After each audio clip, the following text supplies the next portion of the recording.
Good morning everyone. আজি 5 জানুৱাৰী অসমীয়া প্ৰতিদিনখনলৈ মই আপোনালোকৰ আগত হেডলাইনছখিনি পঢ়িবলৈ আগবাঢ়িছোঁ।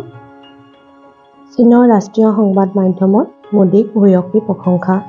মোদীৰ শাসনত প্ৰশাসনিক, অৰ্থনৈতিক, বৈদেশিক ক্ষেত্ৰত শক্তিশালী উত্থান ঘটিছে ভাৰতৰ। নতুন ৰণকৌশল, অত্যাধুনিক প্ৰচাৰসূচীৰে লোকসভা নিৰ্বাচনলৈ সাজু গেৰুৱা বাহিনী। 300 কল চেণ্টাৰেৰে বিজেপিয়ে দিব চমক। ৰাজ্যৰ 1.20 কোটি মহিলা ভোটাৰক লৈ ব্লুপ্ৰিণ্ট। ভোটাৰৰ সৈতে যোগাযোগ স্থাপনৰ বিশেষ ব্যৱস্থা। কল চেণ্টাৰৰ জৰিয়তে চৰকাৰৰ কাম-কাজ, দল নীতি আদৰ্শৰ কৰিব প্ৰচাৰ। পূৰ্বতে মিছ কল দি নিষ্ক্ৰিয় হৈ থকা লোকক দিব বিজেপিৰ সদস্য পদ। একেলগে জ্বলা 11খনকৈ চিতাৰ জুইয়ে দগ্ধ কৰিছে সকলোৰে অন্তৰ। আপোনজনক হেৰুৱাই ম্ৰিয়মাণ বছা ভৰলুৱা গাঁৱত নিৰ্মম পৰিৱেশ। মটৰ শ্ৰমিক সংগঠনৰ যৌথ মঞ্চ। অসমত আজিৰে পৰা 48 ঘণ্টালৈ বন্ধ ৰাজহুৱা খণ্ডৰ বাহনৰ চলাচল। উত্তৰ-পূবত পেট্ৰলজাতীয় সামগ্ৰীৰ লোডিং আনলোডিং টেংকাৰৰ চলাচলো বন্ধ ঘোষণা ইউনিয়নৰ। 3 নম্বৰ পৃষ্ঠাত আছে দেৰগাঁও ভয়ংকৰ দুৰ্ঘটনায়ো গা লৰাব পৰা নাই পৰিবহণ বিভাগ, আৰক্ষী। 24 ঘণ্টাৰ পিছতো গ্ৰেপ্তাৰ নহ'ল বাছৰ গৰাকী। এতিয়াও দুৰ্ঘটনাগ্ৰস্ত ট্ৰাকৰ নথি-পত্ৰৰ পৰীক্ষাতে ব্যস্ত পৰিবহণ বিভাগ, আৰক্ষী। আহতসকলক সাক্ষাৎ কৰিবলৈ যোৱা মন্ত্ৰী কেশৱ মহন্তক ককৰ্থনা যুৱ ছাত্ৰ কৰ্মীৰ।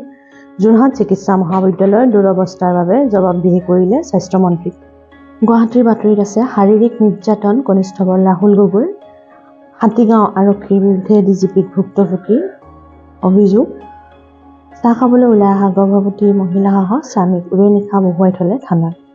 8 নম্বৰ পৃষ্ঠাত আছে 2024 চনত 2টা সূৰ্যগ্ৰহণ, 2টা চন্দ্ৰগ্ৰহণ, এটাও দেখা নাযাব ভাৰতত।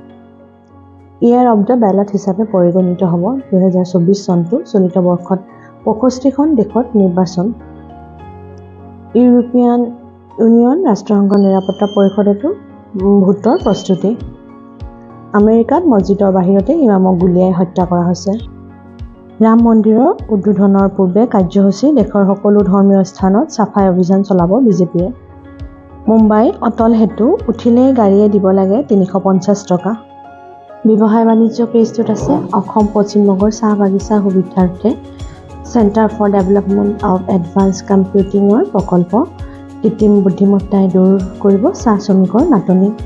খেলৰ বাতৰিত আছে 1.5 দিনত 33টা উইকেট, 30 ঘণ্টাৰ খেল সমাপ্ত 9 ঘণ্টা 30 মিনিটত। ঐতিহাসিক জয়েৰে ভাৰতৰ সমতা স্থাপন। 107 অভাৰতে সমাপ্ত টেষ্ট, ভাৰতৰ বিশ্ব ৰেকৰ্ড।